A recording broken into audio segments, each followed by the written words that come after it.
Israel जानबूझकर Lebanon पर हमले बढ़ा रहा है, क्योंकि ईरान की मांग है कि लेबनान पर भी हमले बंद किए जाएं।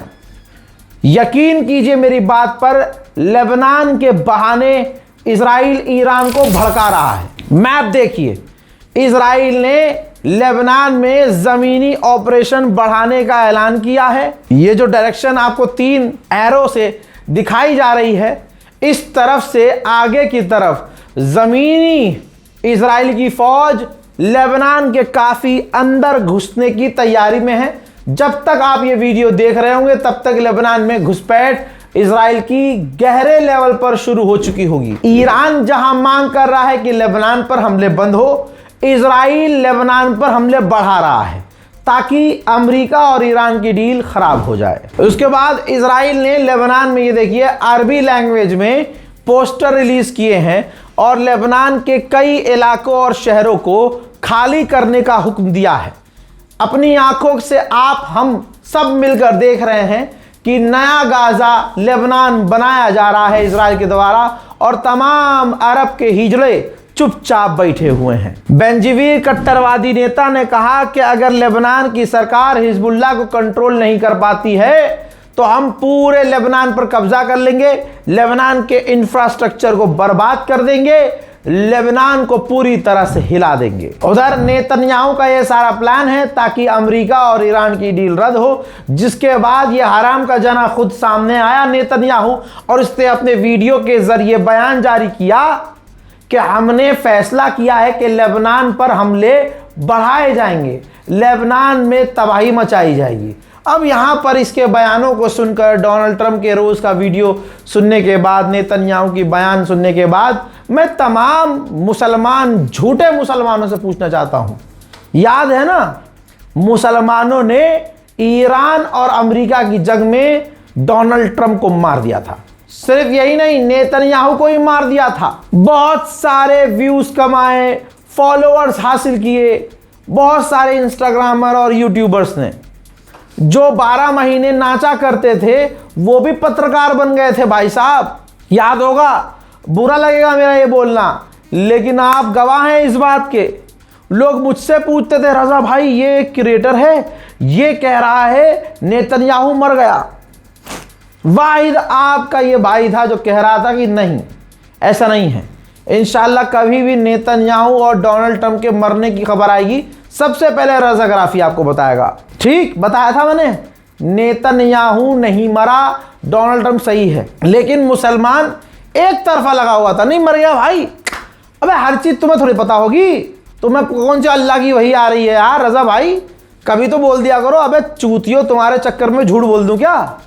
तुम्हें खुश करने के लिए मैं झूठ बोल दूं कि नेतन्याहू मर गया? अब बताओ, सच में तुमने दूध पिया है, सच में मां का दूध पिया है, तो अब अपना चेहरा जरा आईने में देखो और कहो कि हाँ नेतन्याहू मर गया। अपनी कौम को मैं 12 महीने समझाता हूं कि झूठी खबर हमारी कौम को, हमारे लोगों को नुकसान पहुंचाएगी, लेकिन नहीं। अब क्या तुम्हारे में इतनी हिम्मत है कि किसी, वो जो यूट्यूबर थे, वो जो इन्फ्लुएंसर थे, जिनकी वीडियो तुम देख के मुझे फॉरवर्ड कर रहे थे कि रजा भाई ये सच है क्या, नेतन्याहू मर गया, अब उनसे आप सवाल करोगे, बकोगे उन्हें गाली? अरे भाई कम से कम हरामखोर कह के, झूठा मक्कार कह के ब्लॉक तो कर सकते हो। करो ऐसे लोगों को ब्लॉक जो चंद व्यूज और फॉलोअर्स हासिल करने के लिए आपके जज्बात के साथ खेलते हैं। और फॉलो कीजिए सच्चे लोगों को। सिर्फ मैं नहीं कह रहा कि हाँ मेरे ही चैनल को, जिन जिन की खबरें सही होती हैं फॉलो कीजिए, और जिन लोगों ने आपको बेवकूफ़ बनाया उनको ब्लॉक कीजिए। अनफॉलो नहीं, सीधा ब्लॉक कीजिए। इजराइल ने इतना आतंक मचाया है कि उसको फौज की कमी हो रही है। उसने ऐलान किया है और मोबिलाइजेशन का, ज़्यादा से ज़्यादा इजराइलियों को फौज में भर्ती करने की तैयारी में इजराइल है।